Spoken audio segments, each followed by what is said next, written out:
Ireland, through us, summons her children to her flag and strikes for her freedom. Having organised and trained the Irish Republican Brotherhood, and through her open military organisations, the Irish Volunteers and the Irish Citizen Army, having patiently perfected her discipline, having resolutely waited for the right moment to reveal itself, she now seizes that moment, and, supported by her exiled children in America and by gallant allies in Europe, but relying at the first on her own strength, she strikes in full confidence of victory. We declare the right of the people of Ireland to the ownership of Ireland and to the unfettered control of Irish destinies, to be sovereign and indefeasible. The long usurpation of that right by a foreign people and government has not extinguished the right, nor can it ever be extinguished except by the destruction of the Irish people. In every generation, the Irish people have asserted their right to national freedom and sovereignty. 6 times during the past 300 years, they have asserted it in arms. Standing on that fundamental right, and again asserting it in arms in the face of the world, we hereby proclaim the Irish Republic as a sovereign, independent state, and we pledge our lives and the lives of our comrades in arms to the cause of its freedom, of its welfare, and of its exaltation among the nations. The Irish Republic is entitled to, and hereby claims, the allegiance of every Irish man and Irish woman. The Republic guarantees religious and civil liberty, equal rights and equal opportunities to all its citizens, and declares its resolve to pursue the happiness and prosperity of the whole nation, of all its parts, cherishing all the children of the nation equally, and oblivious of the differences carefully fostered by an alien government, which have divided a minority from the majority in the past. Until our arms have brought the opportune moment for the establishment of a permanent national government, representative of the whole people of Ireland and elected by the suffrages of all her men and women, the provisional government, hereby constituted, will administer the civil and military affairs of the Republic in trust for the people. We place the cause of the Irish Republic under the protection of the Most High God, whose blessing we invoke upon our arms, and we pray that no one who serves that cause will dishonour it by cowardice, inhumanity, or rapine. In this supreme hour, the Irish nation must, by its valour and discipline, and by the readiness of its children to sacrifice themselves for the common good, prove itself worthy of the august destiny to which it is called.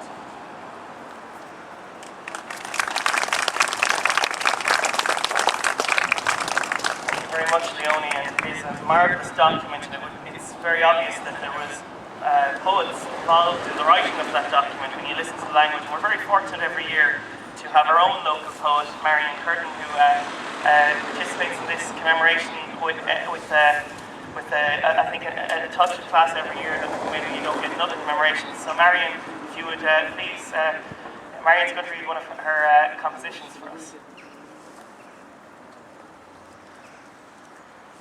About 7 years ago, we were chatting over in the rag, and they said, can you put a modern take on 1916? And I went off and I did my research, and this is what I came up with. It's called I Am Today.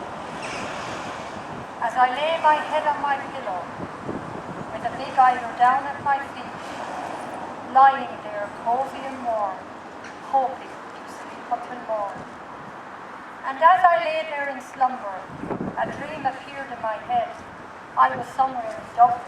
I was outside Templemore jail instead. I turned to the person beside me. He had a newspaper in his hand. I glanced at the date on the paper. It was dated May the 12th, 1916. The headline on the paper gave the names of the men executed for Ireland. The names are as follows: P.H. Pearce, Thomas MacDonagh, Thomas J. Clark, May the 3rd, 1916, Willie Pearce, Joseph Plunkett, Edward Daly and Michael Hanrahan, May the 4th, 1916, John McBride, May the 5th, 1916, Cornelius Corbett, Damon Kent, Michael Mallon and Sean Houston, May the 8th, 1916. Thomas Kent, May the 9th, 1916. James Connolly and Sean McDermott, May the 12th, 1916. Is the beauty in dying, or is the victory in death? Then I saw a boy on the corner, reading a sheet in his hand, and the first two lines I was glancing were familiar in my mind. It read, Irish men and Irish women, in the name of God and of our dead generations. In my unconscious mind, it was the words of our proclamation. I awoke, and then I thought, I was not born, I did not live back in 1916. Those brave women and men gave me my freedom of speech, my right to say what I want for my island today.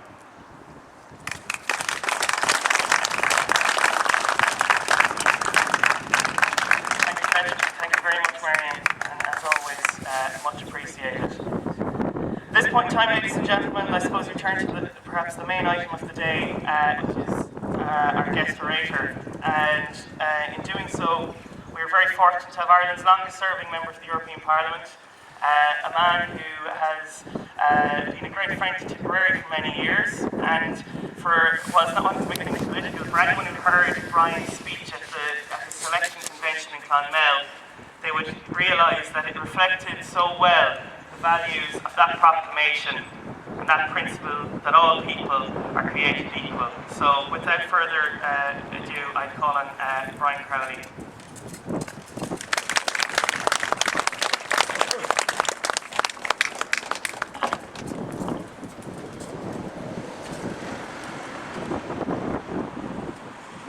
Thank you very much, Arthur. Councillors, elected representatives, ladies and gentlemen. First of all, it's unusual to get an Easter commemoration where the weather's so fine, because normally when we're doing these it's raining or it's cold or it's damp. So it's an extra blessing that we have coming near the centenary of the 1916 Rising. And I want to pay tribute to all of you for continuing on with the memory to ensure that it's not forgotten. Because too often in our lives today, we're told we must forget about the past and move on and forget about what happened. And indeed, that's the mild version of it. The more extreme version of it is that we should be ashamed of what people have done in the past. We should be ashamed of the sacrifices that they made and the difference that they made. And I think it's important that when we look back and think about these things, we have to put the issues into context. So Lorraine was just reading the proclamation, mentioned the proclamation that over the last 300 years, so many times the Irish people have rebelled against the authoritarian regimes that were against it, to deny it its culture, its language, its independence, but most importantly of all, its entitlement to its place in the world. And that whilst historians will give you different interpretations of why this person was involved or that person was involved, there was one unifying force within all of that. And the unifying force was one of freedom, of course, but along with the freedom was the idea of fairness, that you shouldn't have a haves and a have-not society. You shouldn't have a minority and a majority. You should have the ideas that were totally encapsulated in the true meaning of republicanism, where it was Catholic, Protestant, and dissenter, united together in a common cause of Ireland. Not about divisions of north and south, not about divisions of religion, not even about divisions of where generationally you came from, but the fact that we were geographically located and part of the one nation, the one island, that should be part of what the cause of the future was. And many times when we speak about the men of 1916, and indeed what's often forgotten, the women of 1916, because one interesting point about the women of 1916, if I could just go on to that, is that when you move forward 5 years or 6 years after 1916, the War of Independence, and when the peace treaty was signed after the War of Independence, all of the women of 1916, mothers of those that were killed, who were executed, those who took part themselves, all of them as members of Dáil Éireann opposed the treaty in 1922, because they felt it didn't deliver on the sacrifice that had been made by others. They felt that it hadn't given what they had fought for, what they had dreamed of, but most importantly of all, what they wanted to see for future generations, not just for their own generation. And that if you go back to that day in 1916, when the GPO was taken over, when other units took over different buildings in Stephen's Green, in the College of Surgeons and played at Boland's Mills and other places like that, little did they realise that for a short period of time, they could bring an empire to its knees. Now you have historians who will tell you, which it was easy to do that. The Great War was taking place, there was no soldiers there. There was 27,000 British soldiers based in Dublin on that day. Now a lot of them may be at the races, or out drinking, or whatever else, but they were there that day. There was 2 gunboats in Dublin Bay on that day. So for people to say that a couple of 100 volunteers in different locations around the city could have inflicted this kind of damage on the empire and say it was easy, there was nobody there, it's wrong. It's not just a misinterpretation of history, it's an ignorance and an ignoring of the facts. And likewise, many people denigrated the idealism of those who signed that proclamation. And you know, when we hear in Ireland today about the left and the right and this and that and the other, it's quite interesting when you see the people who signed that. They came from different backgrounds, different interests, different political beliefs, different political ideals as regards to the future Ireland that was there. Whether it was Connolly, whether it was Plunkett, whether it was Pearse, whether it was Clark. These people came from different backgrounds, with different ideas and different goals, but came together for a common aim, a common crusade for justice, for peace, and for independence. And they refer back to that proclamation, not just to the dead generations, but to the ancient Irish history as well. Something that a lot of us, a lot of people at the time had forgotten as well, that in the dark ages of the European continent, when the Goths had taken over and when there was barbarianism all around Europe, it was the Irish went and re-educated and re-Christianized all of Europe. And in the intervening period between that re-Christianization and the realization of the flame of education within Europe and where we got to in 1916, many Irish people that achieved greatness all over the world, forced out of their country because of conflict, forced out of their country because of economic necessity, forced out of the country because of starvation. And yet despite all that, they maintained this love of the homeland, this ideal that ensured that people could define and create their own nation, their own country, but most importantly of all, their own ideal of what the future was to be. William Butler Yeats wrote many poems about the conflict in 1916 and about after. I mean, the most famous line that's always quoted is, "Romantic Ireland is dead and gone, it's with O'Leary in the grave." But one of the other poems that Yeats wrote around that time said, "Would I be just a beggar that owed me my dreams? Tread softly, for you tread upon my dreams." Because the James Connollys, the Padraig Pearses, the Thomas Clarks, the MacDonaghs and the McDermotts, those who went out on that day, they went out with a belief and a dream. They knew it was unrealistic to try and achieve that goal and that dream. But they also knew that if they did not try, the next generation wouldn't have the encouragement to want to try further again. Because they were building, they were giants of their time because they were standing on the shoulders of the men who went before them. The men of 1798, the men of 1803, the men of 1848. People who went before them, and even the idealism of the Wild East, when the Great Battle of Kinsale in 1604 that took on the might of the British Empire again, failed yet again. I mean, Irish history is littered with glorious failure. And too often we forget that out of that glorious failure we learned and we built greater successes that were to attain and come to us in the future. I suppose the greatest sadness with regard to 1916 and what transpired thereafter was that there wasn't a recognition from Britain, first of all, of the need and the desire of Irish people to have a single individual country. That there wasn't a recognition of a lot of people within Ireland of this desire that we could do things better on our own. And I think most importantly of all, the failure after the First World War in 1918 and 1919 at the Treaty of Versailles, for those countries that sought other countries to fight for the freedom of small nations recognise the most legitimate and true right of a small nation to call itself a nation once again. And I think that it's important that we look forward from this Easter day as regards where we need to be now. And I don't want to get into the politics of today, what goes on and what's happened in the recent past or what's to come in the future, because that's for others to discuss and others to think about. But what we can take from that proclamation, what we can take from that sacrifice, is that together we can achieve an awful lot more than we do when we're divided. Collectively, we have a continuous goal, aim and dream to make Ireland not just a great country, not just a country that can be proud of itself, but a country that can lead others and inspire others with regard to what can happen.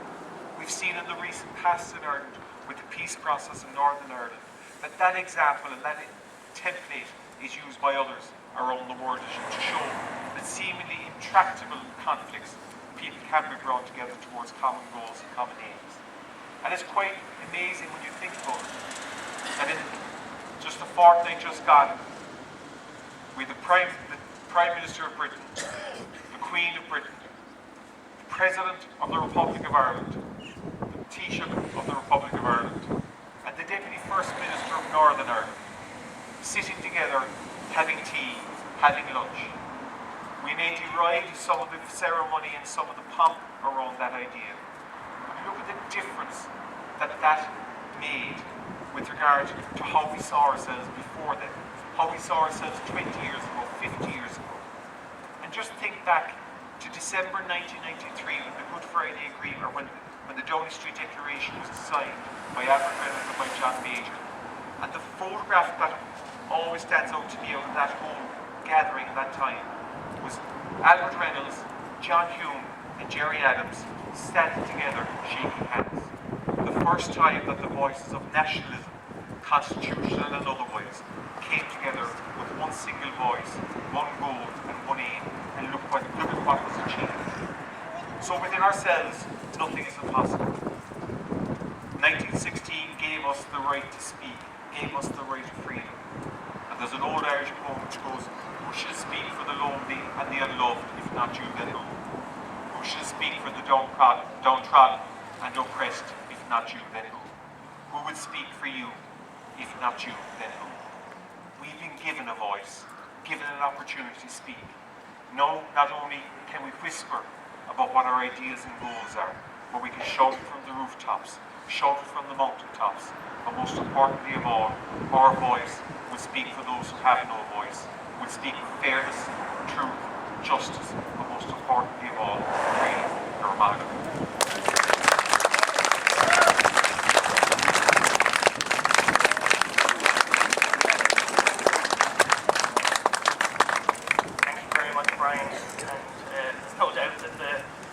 That should everything go according to plan on the 23rd of May, and the good people of Wicklow and Wexford and Carlow and Kenny will gain something we've had for many years, a fantastic public representative. So best of luck, Brian, in the elections. At this point in time, I'd like to call into place our reclaim party. The wreath this year, or the flowers this year, will be laid by the chairperson of Tipperary, Fianna Fáil, youngest county councillor in the country, Councillor Claire Colby, and it will be presented as always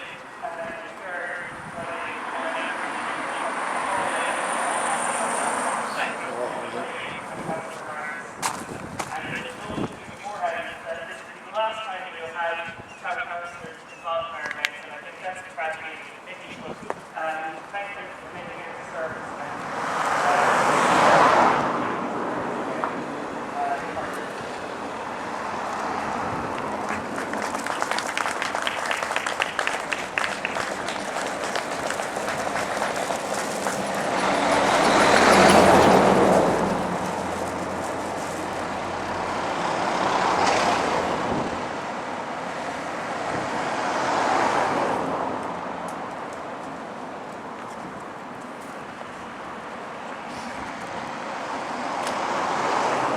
At this point in time, we'll pause for a brief prayer, which will be led by Connie Grant, who will lead the prayer of the great humanity of the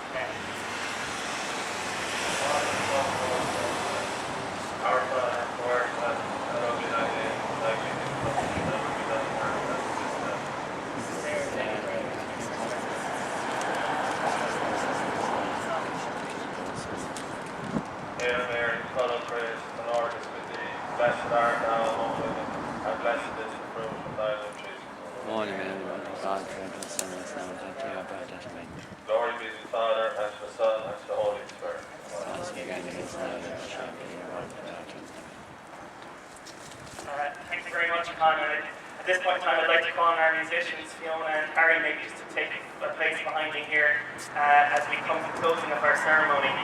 I'd like to just firstly extend a thank you to all of you who have turned up today to support this event, and I hope that you can continue to turn up as we head towards the centenary of this wonderful event. Thank our flag bearer, Tim, and Con, who initially came up with the idea some 9 years ago, to all of those who participated in today's event, to Leonie, to Con, to our musicians, to Marion, to the flower layers, etc., and of course to Brian. And as I said, Brian, we wish you the absolute best on the 23rd of May. And that you spoke there about who will speak up, but we're very fortunate to be present here. A number of people who will be willing to speak up. Best of luck on the 23rd of May to Councillor Matthew Ryan, Councillor Michael Smith, Councillor Seamus Hannafin, Joe O'Connell, Amy Spillane, and Councillor John Hogan. All of them will be contesting elections. I thank also the Mayor of Templemore for his presence here today and for adding to the occasion. At this point in time, I'd ask you that afterwards you might come together and pause for a photograph. And before we do that, I'll now call on Tim to lower the national flag to 45 degrees. Fiona Griffin will play for us in a moment of solemnity the slow air. And when Fiona is finished, we will raise the national flag and Harry will play the national anthem, and perhaps you might all give it as much gusto as you can. Here we go.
Sound system here and commemorate so many of our national events and so well throughout the year.